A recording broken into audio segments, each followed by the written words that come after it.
నాగర్ కర్నూలు జిల్లా పదర మండలం ఇప్పలపల్లి గ్రామ పరిసర వ్యవసాయ పొలాల్లో ఎక్సైజ్ పోలీసులు ఆకస్మిక దాడులు నిర్వహించారు.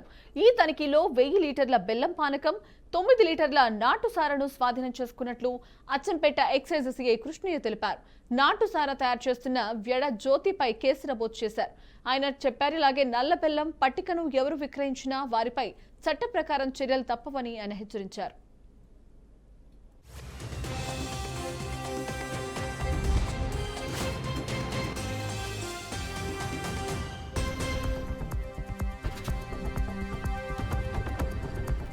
నమ్మదగిన సమాచారం మేరకు పదర మండలం ఇప్పలపల్లి గ్రామం పరిధిలో గుడుంబ నాటుసార తయారు చేసే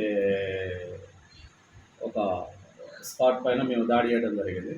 అక్కడ దాదాపుగా 10 డ్రమ్ముల్లో ఒక 1000 లీటర్ల బెల్లం పానకం మరియు ఒక 2 లైవ్ బట్టీలు, అక్కడ ఒక 10 లీటర్ల నాటుసారాయి లభించింది. వాటన్నిటిని మేము అక్కడనే ధ్వంసం చేయడం జరిగింది. అదేవిధంగా ఆ కుటుంబ తయారు చేసే వ్యక్తిని అక్కడ విచారించగా వడ్చ జ్యోతి, వైఫ్ ఆఫ్ రమేష్ అనే ఒక మహిళ, ఆ ఊరికి సంబంధించిన ఆమెనే, ఈపలపల్లికి సంబంధించిన ఆమెనే ఈ దీంట్లో పాల్గొన్నట్టుగా మాకు నమ్మదగిన సమాచారం. అదేవిధంగా అక్కడ ఉన్నటువంటి వ్యక్తులను అడగగా మాకు సమాచారం లభించింది. వాటన్నిటి ధ్వంసం చేసి ఆమె పైన మేము కేసు